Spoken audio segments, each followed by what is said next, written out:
Hello everyone. आशा है आप सभी लोग स्वस्थ होंगे और अपना कार्य कर रहे होंगे। आज हम इस वीडियो के माध्यम से रहीम के दोहे पाठ का अध्ययन करेंगे।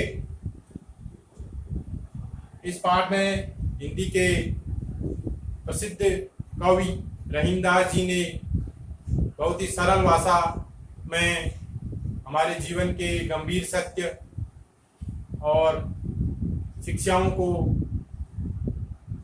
अपने दोहों के माध्यम से हमारे समक्ष रखा है। तो पाठ प्रारंभ करने से पूर्व पाठ में आए हुए कठिन शब्दों का अर्थ समझ लेते हैं। पहला शब्द है संपत्ति। इसका अर्थ होता है धन दौलत। दूसरा शब्द है बहु। बहु का अर्थ होता है अनेक। रीति। रीति शब्द का अर्थ होता है ढंग। विपत्ति। विपत्ति का अर्थ होता है मुसीबत। अगला शब्द है सांचे। इसका अर्थ होता है सच्चा। मीत। मीत मीन से होता है मित्र। बनत। बनत का अर्थ होता है बन जाते हैं। बही। बही का अर्थ होता है बह जाता है। तजी। इसका अर्थ होता है त्याग कर। मीनन। इसका अर्थ होता है मछली। शब्द है छोर। छोर का अर्थ होता है प्रेम। तरुवर। तरुवर का अर्थ होता है वृक्ष। सरोवर। सरोवर का अर्थ होता है सरोवर या तालाब भी आप इसको कह सकते हैं। प्रकाश। प्रकाश का अर्थ होता है दूसरे का कार्य। फिर है सुजान। सुजान का अर्थ होता है सज्जन। अगला शब्द है थोथे। थोथे का अर्थ होता है खोखले। फिर है पाछिली। पाछिली का अर्थ होता है पिछली। फिर है भय। भय का अर्थ हो गए। घाम। घाम का अर्थ धूप। मेय शब्द का अर्थ होता है वर्षा। और शीत शब्द का अर्थ होता है ठंड। अब हम एक एक करके दोहों को पढ़ेंगे और उसके अर्थ को समझने की कोशिश करेंगे। तो आप भी मेरे साथ अपनी बुक ओपन करेंगे और दोहे पढ़ेंगे और उसके बाद मैं उसके अर्थ को समझाऊंगा और आप उसे ध्यान से सुनेंगे। पहला दोहा पढ़ते हैं। कही रहीम संपत्ति सगे, बनत बहुत बहुरीत। विपत्ति कसौटी जे कसे, तेई सांचे मीत। तो इस दोहे में रहीमदास जी ने सच्चे मित्र की पहचान बताई है। रहीमदास जी कहते हैं कि कही रहीम संपत्ति सगे, बनत बहुत बहुरीत। तो जब हमारे पास संपत्ति होती है, हमारे पास धन दौलत होती है, तो उस समय हमारे बहुत सारे मित्र बन जाते हैं। विपत्ति कसौटी जे कसे, तेई साचे मीत। तो रहीमदास जी कहते हैं कि विपत्ति के समय, आपातकाल में जो हमारा साथ देता है वो ही सच्चा मित्र होता है। तो इस दोहे में रहीमदास जी ने एक सच्चे मित्र की पहचान बताई है कि सच्चा मित्र कौन होता है। जब हमारे पास धन दौलत संपत्ति होती है तो हमारे बहुत सारे मित्र बन जाते हैं, लेकिन सच्चा मित्र वही होता है जो विपत्ति के समय, आपातकाल में, कठिनाई के समय हमारी सहायता करता है या हमारे साथ बना रहता है। वही हमारा सच्चा मित्र होता है। दूसरा दोहा है जाल परे जल जात बही, तजी मीनन को मोह। रहीमन मछरी नीर को तऊ न छाड़ती छोर। तो इस दोहे में रहीमदास जी ने मछली का पानी के प्रति सच्चे प्रेम को प्रदर्शित किया है। तो रहीमदास जी कहते हैं कि जाल परे जल जात बही तज मीनन को मोह। तो रहीमदास जी कहते हैं कि जब मछली को पकड़ने के लिए जाल को जल में डाला जाता है तो जल मछलियों के प्रति अपने मोह को छोड़ करके शीघ्र ही निकल जाता है। जैसे ही हम जाल को पानी में डालते हैं तो पानी जो है उस जाल से निकल जाता है और मछलियां उस जाल में फंस जाती हैं। तो रहीमदास जी कहते हैं कि जल जो है मछलियों के प्रति अपने प्रेम को त्याग देता है और उनको छोड़ करके निकल जाता है जाल से। रहीमन मछली नीर को तऊ न छाड़ती छोर।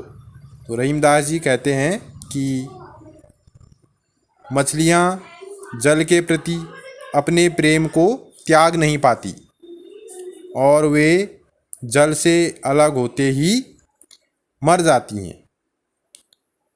अर्थात मछली जल से सच्चा प्रेम करती है, क्योंकि जब जाल को पानी में डाला जाता है तो पानी मछलियों को छोड़ करके जाल से निकल जाता है, लेकिन मछलियाँ पानी के बिना जिंदा नहीं रह सकती हैं, वो अपने प्राणों को त्याग देती हैं। इस प्रकार मछलियाँ जल से सच्चा प्रेम करती हैं। अब अगला दोहा पढ़ते हैं।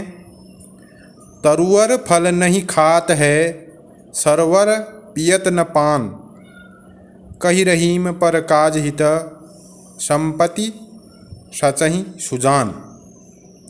तो इस दोहे में रहीमदास जी ने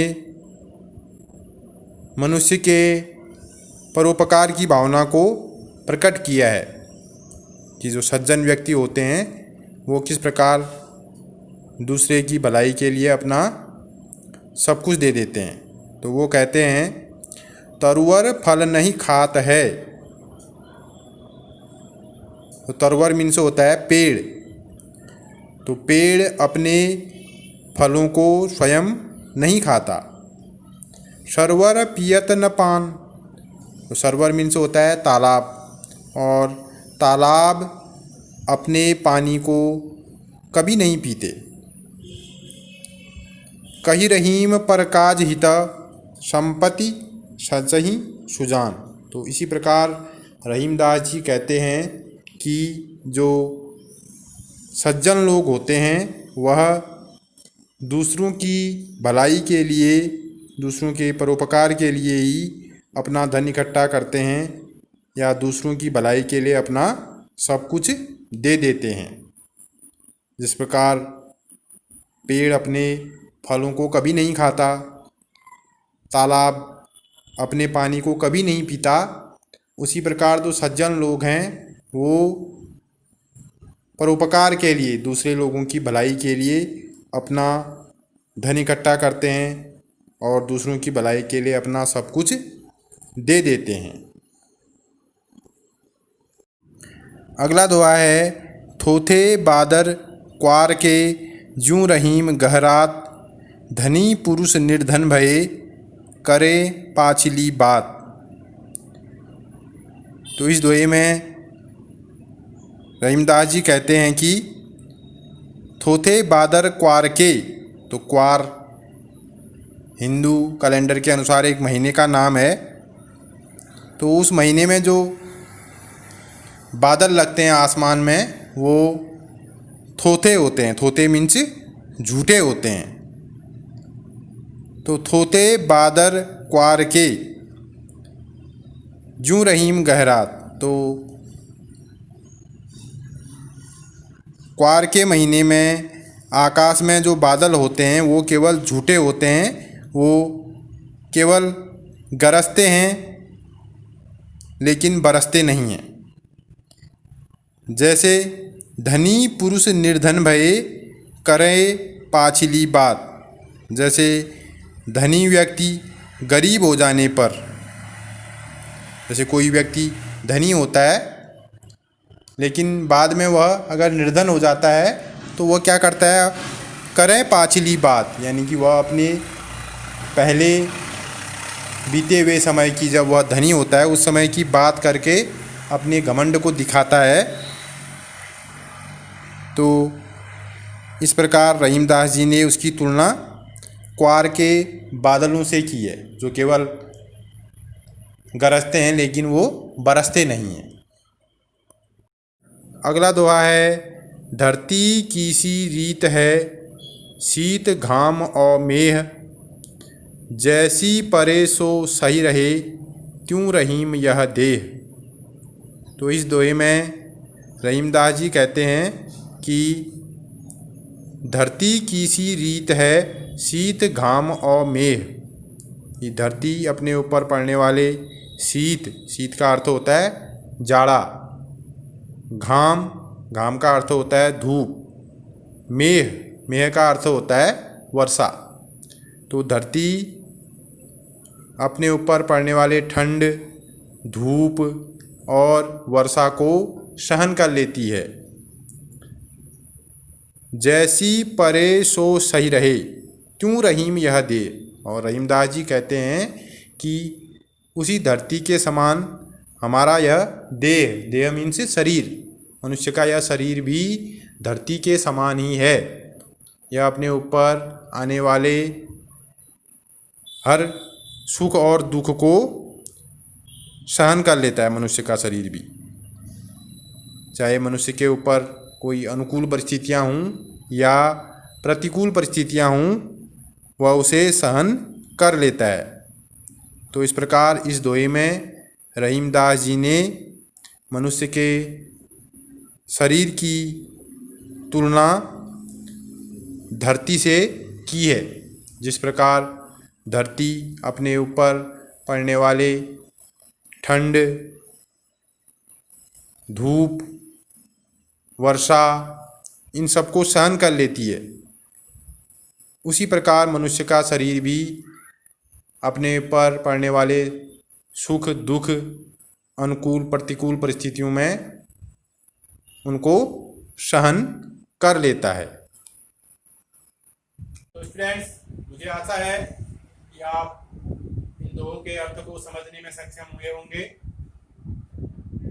तो आप इन दोहों से हमें जो शिक्षा मिलती है उसे अपने जीवन में उतारने की कोशिश करेंगे। धन्यवाद।